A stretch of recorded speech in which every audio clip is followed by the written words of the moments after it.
Hello there. My name is Jason Jensai, and welcome to episode 2 of What If Anakin Wasn't a Jedi?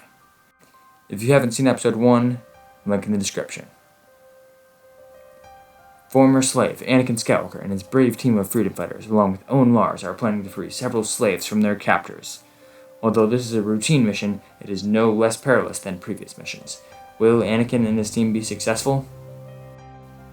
Just stay out of sight, Anakin says to Owen through the team comm system as they approach Mos Eisley. I can handle myself. These operations are very delicate. If you don't know what you're doing, it could all go wrong pretty quickly, Laughlin explained. Alright, I'll stay out of the way, Owen promised. The team rode 3 speeder bikes and a small transport speeder that can hold a dozen passengers. They parked their bikes about a mile away from Mos Eisley behind a cliff. The team ran into Mos Eisley. Once in Mos Eisley, they walked over to a large building located near the outer wall. The building had hundreds of small bedrooms where slaves would sleep. Almac leaned casually against a nearby building and began watching the street, while Fair used her long blaster, which was equipped with a grappling gun, to climb up to a window on the second floor. The rest of the group waited until they heard Fair distracting the secretary and the guards. Unlo led the group inside. As Unlo burst in, 2 guards on either side of the door whirled around. The last thing the guards saw was Unlo's shot glove slamming into their faces. The secretary reached for her comm, but Fair shot her with a stun blast. While Laughlin entered a slave's quarters, the rest of the team kept watch outside. Unlo stayed by the bedroom door, and Fair guarded the door to the entire building.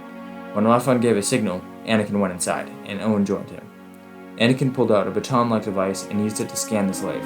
Once the slave's transmitter was located, Anakin put his glove on the slave near the transmitter and sent a guided electropulse that would shut down the transmitter's detection systems. Then, Anakin, Owen, and Laughlin moved on to the next room. After freeing 2 Twi'leks, 3 Rodians, a Devaronian, and 6 humans, the team moved out. Just as they got to the door, Almac said through the comms, "The next set of guards is approaching. They're probably not expecting anything, but be ready for them." As the door opened, Anakin shot a pair of grapple lines from his wrists at the guards. When the grapples had wrapped around the guards' stomachs, they retracted and Anakin pulled with all his strength. As the guards flew towards Anakin, Unlo slammed his baton into the first one, while the Devaronian punched the second one. Both the guards fell to the ground. They were out cold before they knew they were in trouble. The group ran back to the speeders and flew back to the Freedom Fighters base. From there, Anakin flew the Skyhopper with the former slaves up to Chinini. Then they all went to bed.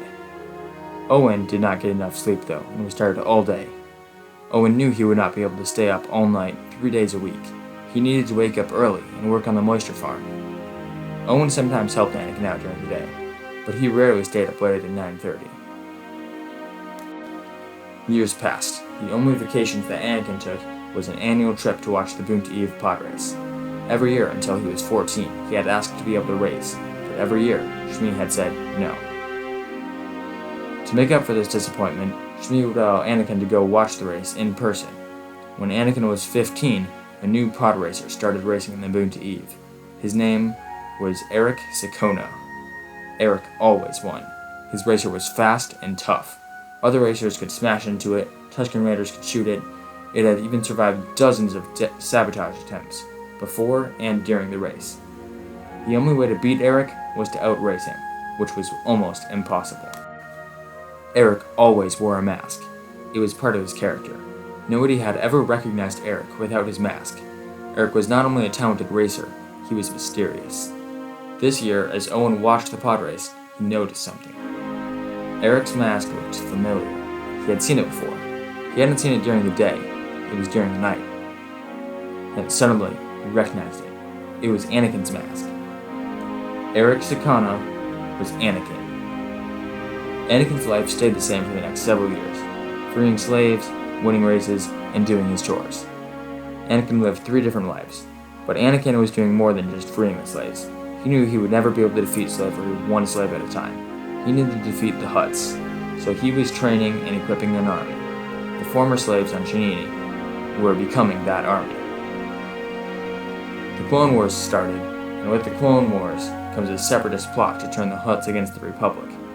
Jabba's son was kidnapped, and Obi-Wan, along with Kit Fisto, were sent to recapture him.